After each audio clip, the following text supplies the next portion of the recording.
ಇನ್ನು ಸಿಎಂ ಅತಿಶಿ 10 ವರ್ಷಗಳಲ್ಲಿ ನಾವು ತುಂಬ ಅಭಿವೃದ್ಧಿ ಕೆಲಸವನ್ನು ಮಾಡಿದ್ದೇವೆ, ಮುಂದೆಯೂ ನಾವು ಜನರ ಸುಖ ದುಃಖಗಳಲ್ಲಿ ಭಾಗಿಯಾಗುತ್ತೇವೆ ಅಂತ ಅತಿಶಿ ಅವರು ಹೇಳಿರ್ತಕ್ಕಂಥದ್ದು. ದೆಹಲಿ ಫಲಿತಾಂಶದ ಬಗ್ಗೆ ಸಿಎಂ ಅತಿಶಿ ಅವರು ಇವತ್ತು ರಾಜೀನಾಮೆಯನ್ನು ಕೊಡಬೇಕಾಗತ್ತೆ. ಇವತ್ತು ಕೊಡ್ತಾರೆ ರಾಜೀನಾಮೆಯನ್ನು. ಅವರು ಲೆಫ್ಟಿನೆಂಟ್ ಗವರ್ನರ್ ಅವ್ರನ್ನ ಭೇಟಿಯಾಗಿ ಅವರು ರಾಜೀನಾಮೆ ಪತ್ರವನ್ನು ಸಲ್ಲಿಸಬೇಕಾಗುತ್ತೆ. ಇನ್ನೇನಿದ್ರು BJPಯ ಸರ್ಕಾರ ರಚನೆ ಪ್ರಕ್ರಿಯೆ ನಡಿಬೇಕು.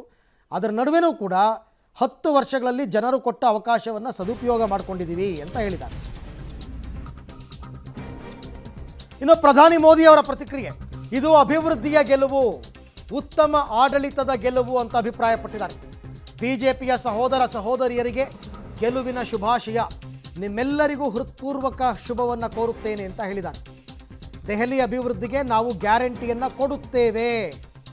ದೆಹಲಿ ಅಭಿವೃದ್ಧಿಗೆ, ದೆಹಲಿ ಜನರ ಜೀವನವನ್ನು ಮತ್ತಷ್ಟು ಉತ್ತಮಗೊಳಿಸುತ್ತೇವೆ. ಭಾರತದ ಅಭಿವೃದ್ಧಿಯಲ್ಲಿ ದೆಹಲಿ ಪಾತ್ರ ಪ್ರಮುಖವಾಗಿರಲಿದೆ ಅಂತ ದೆಹಲಿ ಫಲಿತಾಂಶದ ಬಗ್ಗೆ ಪ್ರಧಾನಿ ಮೋದಿಯವರು ಕೊಟ್ಟಿರ್ತಕ್ಕಂಥ ರಿಯಾಕ್ಷನ್. ಅವರು ಕೂಡ ಐ ಥಿಂಕ್ ಟ್ವೀಟ್ ಮುಖಾಂತರನೇ ಇದೆಲ್ಲವನ್ನು ಹಂಚಿಕೊಂಡಿದ್ದಾರೆ ಅಂತ. ಅವ್ರು ಸಾಯಂಕಾಲ BJP ಕಚೇರಿಗೆ ಬಂದು ಸೆಲೆಬ್ರೇಷನ್ ಕೂಡ ಮಾಡ್ತಾರೆ. ಈ ಬಗ್ಗೆ ಮತ್ತಷ್ಟು ಮಾಹಿತಿ ನನ್ನ ಕೊಲೀಗ್ ಶಬೀರ್ ಅವರಿಂದ ಪಡ್ಕೊಳ್ತಾ ಹೋಗೋಣ. ಶಬೀರ್, ಈಗ ಆಲ್ಮೋಸ್ಟ್ ರಿಸಲ್ಟ್ ಬಂದು ಆಗೋಯ್ತು. ಆಮ್ ಆದ್ಮಿ ಅವರು ಸೋತಿದ್ದಾರೆ, BJP ಅವರು ಗೆದ್ದಿದ್ದಾರೆ, ಸರ್ಕಾರ ರಚನೆ ಮಾಡಬೇಕು. ಈ ಸಂದರ್ಭದಲ್ಲಿ ಬೇರೆ ಬೇರೆ ಪಕ್ಷಗಳ ನಾಯಕರ ರಿಯಾಕ್ಷನ್ಸ್ ಏನು ಅಂತ? ಅರವಿಂದ್, ಬಹುತೇಕ ಸ್ಟೇಬಲ್ ಫಲಿತಾಂಶ ನಮಗೆ ನೋಡಲಿಕ್ಕೆ ಸಿಗ್ತಾ ಇದೆ. BJP 27 ವರ್ಷಗಳ ಬಳಿಕ ಅಧಿಕಾರವನ್ನ ಹಿಡಿದಿರುವಂಥದ್ದು, ಸರ್ಕಾರ ರಚನೆಯತ್ತ ಕೂಡ ಈಗ ಕಸರತ್ತನ್ನು ಕೂಡ ನಡೆಸ್ತಾ ಇರುವಂಥದ್ದು. ಹೈಕಮಾಂಡ್ ನಾಯಕರು ಕೂಡ ದೆಹಲಿ ಫಲಿತಾಂಶಕ್ಕೆ ಸಾಕಷ್ಟು ಖುಷಿಯಾಗಿದ್ದಾರೆ. ಈ ನಿಟ್ಟಿನಲ್ಲಿ ಸಾಕಷ್ಟು ಜನ ತಮ್ಮದೇ ಆದಂಥ ಪ್ರತಿಕ್ರಿಯೆಯನ್ನು ಕೂಡ ಕೊಡ್ತಿದ್ದಾರೆ. ಮುಖ್ಯವಾಗಿ ಪ್ರಧಾನಿ ನರೇಂದ್ರ ಮೋದಿ ಅವರು ದೆಹಲಿ ಫಲಿತಾಂಶದ ಬಗ್ಗೆ ಹರ್ಷವನ್ನು ವ್ಯಕ್ತಪಡಿಸಿರುವಂಥದ್ದು. ದೆಹಲಿ ಜನರಿಗೆ ಕೃತಜ್ಞತೆಯನ್ನು ಸಲ್ಲಿಸ್ತೇನೆ, ಹೃತ್ಪೂರ್ವಕವಾದಂಥ ಅಭಿನಂದನೆಗಳು ಅನ್ನುವಂಥ ನಿಟ್ಟಿನಲ್ಲಿ ಕಾರ್ಯಕರ್ತರಿಗೂ ಕೂಡ ಅವರು ಶುಭಾಶಯವನ್ನು ಕೋರಿರುವಂಥದ್ದು. ದೆಹಲಿ ಜನರಿಗೆ ನಾವು ಅಭಿವೃದ್ಧಿಯ ಗ್ಯಾರಂಟಿಯನ್ನು ಕೊಡ್ತೀವಿ, ಮುಂದಿನ ದಿನಗಳಲ್ಲಿ ಸಾಕಷ್ಟು ಅಭಿವೃದ್ಧಿಯನ್ನು ದೆಹಲಿಯಲ್ಲಿ ನಾವು ಮಾಡ್ತೀವಿ, ದೇಶದ ಅಭಿವೃದ್ಧಿಯಲ್ಲಿ ದೆಹಲಿಯ ಪಾತ್ರ ಬಹಳಷ್ಟು ಮುಖ್ಯವಾಗಿರುತ್ತೆ ಅನ್ನುವಂಥ ನಿಟ್ಟಿನಲ್ಲಿ ಅವರು ತಮ್ಮ ಮುಂದಿನ ಕಾರ್ಯಯೋಜನೆಯ ಒಂದು ಸುಳಿವನ್ನು ಕೂಡ ಕೊಟ್ಟಿರುವಂಥದ್ದು. ಮತ್ತು ದೆಹಲಿಯನ್ನು ಅಷ್ಟೇ ಪ್ರಾಮುಖ್ಯತೆಯಿಂದ ನಾವು ನೋಡ್ತೀವಿ ಅನ್ನುವಂಥ ನಿಟ್ಟಿನಲ್ಲಿ ಭರವಸೆಯನ್ನು ಕೂಡ ಕೊಡುವಂಥ ಕೆಲಸವನ್ನು ಮಾಡಿದ್ದಾರೆ. ಇದರ ಜೊತೆಗೆ ಈಗ ಆಮ್ ಆದ್ಮಿಯ ನಾಯಕರು ಕೂಡ ಪ್ರತಿಕ್ರಿಯೆಯನ್ನು ಕೊಡುವಂಥ ಕೆಲಸವನ್ನು ಮಾಡ್ತಿದ್ದಾರೆ. ಮುಖ್ಯವಾಗಿ ಅರವಿಂದ್ ಕೇಜ್ರಿವಾಲ್ ಮುಖ್ಯಮಂತ್ರಿ ಆಗಿದ್ದಂತಹ ಅತಿಶಿ ಅವರು ಕೂಡ ಈಗ ಪ್ರತಿಕ್ರಿಯೆಯನ್ನು ಕೊಟ್ಟಿರುವಂಥದ್ದು. ಮುಖ್ಯವಾಗಿ ಅರವಿಂದ್ ಕೇಜ್ರಿವಾಲ್ ಹೇಳಿರುವಂಥದ್ದು, ನಾವು ನಮ್ಮ ಸೋಲನ್ನು ಒಪ್ಕೊಳ್ತೇವೆ ಮತ್ತು ನಮ್ಮ ತಪ್ಪುಗಳನ್ನು ತಿದ್ಕೊಳ್ತೇವೆ ಅನ್ನುವಂಥ ನಿಟ್ಟಿನಲ್ಲಿ ಅವರು ಪ್ರತಿಕ್ರಿಯೆಯನ್ನು ಕೊಟ್ಟಿದ್ದಾರೆ. ಇನ್ನು CM ಅತಿಶಿ ಕೂಡ ಮಾತಾಡಿದ್ದಾರೆ. ಅವರು ಕೂಡ ನಾವು ಸಾಕಷ್ಟು ಅಭಿವೃದ್ಧಿ ಕೆಲಸಗಳನ್ನು ಮಾಡಿದ್ವಿ, ಆದಾಗ್ಯೂ ಕೂಡ ಜನರು ನಮ್ಮ ವಿರುದ್ಧದ ತೀರ್ಪನ್ನು ಕೊಟ್ಟಿದ್ದಾರೆ, ನಾವು ಆ ತೀರ್ಪಿಗೆ ತಲೆಬಾಗ್ತೀವಿ ಅನ್ನುವಂಥ ನಿಟ್ಟಿನಲ್ಲಿ ಅವರು ಕೂಡ ಹೇಳಿಕೆಯನ್ನು ಕೊಟ್ಟಿರುವಂಥದ್ದು. ಆಮ್ ಆದ್ಮಿ ಒಂದು ಕಡೆ ಜನರ ತೀರ್ಪನ್ನು ಒಪ್ಪಿಕೊಳ್ಳುವಂಥ ಕೆಲಸವನ್ನು ಮಾಡಿದರೆ, ಮತ್ತೊಂದು ಕಡೆ BJP ಹರ್ಷದ ಜೊತೆಗೆ ದೆಹಲಿಯ ಜನರಿಗೆ ಅಭಿವೃದ್ಧಿಯ ಒಂದು ಭರವಸೆಯನ್ನು ಮತ್ತೊಮ್ಮೆ ಖಚಿತಗೊಳಿಸ್ತಾ ಇದೆ. ಅರವಿಂದ್, ಓಕೆ, ಈಗ BJPಯಲ್ಲಿ ಚಟುವಟಿಕೆಗಳು ತೀವ್ರಗೊಳ್ಳುತ್ತೆ, ಯಾಕೆಂದರೆ ಸರ್ಕಾರ ರಚನೆ ಮಾಡಬೇಕು.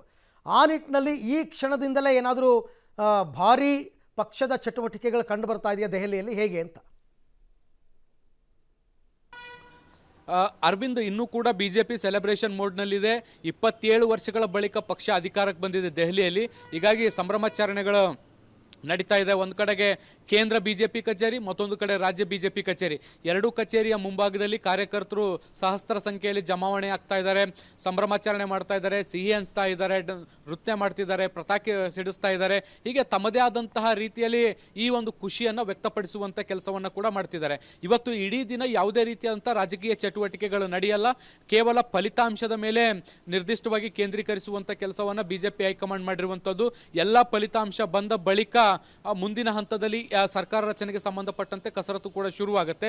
ಇವತ್ತು ಸಂಜೆವರೆಗೂ ಕೂಡ ಸೆಲೆಬ್ರೇಷನ್ ಮೋಡ್ ಇರುತ್ತೆ. ಅದಾದ ಬಳಿಕ 5:30 ಬಳಿಕ ಪ್ರಧಾನಿ ನರೇಂದ್ರ ಮೋದಿ ಅವರು BJPಯ ಕೇಂದ್ರ ಕಚೇರಿಗೆ ಬರ್ತಾರೆ, ಅಲ್ಲಿ ಕಾರ್ಯಕರ್ತರನ್ನ ಉದ್ದೇಶಿಸಿ ಮಾತನಾಡ್ತಾರೆ. ಮತ್ತು ಇದೇ ಸಂದರ್ಭದಲ್ಲಿ ದೆಹಲಿಯ ಜನರಿಗೂ ಕೂಡ ಅವರು ಏನು ಧನ್ಯವಾದವನ್ನು ಹೇಳ್ತಾರೆ ಅನ್ನುವಂಥ ನಿಟ್ಟಿನಲ್ಲಿ ಮಾಹಿತಿಗಳಿದ್ದಾವೆ. ಬಹುಶಃ 6 ಅಥವಾ 7 ಗಂಟೆ ಆಗುವಂಥ ಸಾಧ್ಯತೆಗಳಿದ್ದಾವೆ. ಸೊ ಹಾಗಾಗಿ ಇವತ್ತಿನ ದಿನದಲ್ಲಿ ಯಾವುದೇ ರೀತಿಯಾದಂಥ ರಾಜಕೀಯ ಚಟುವಟಿಕೆಗಳಿರಲ್ಲ.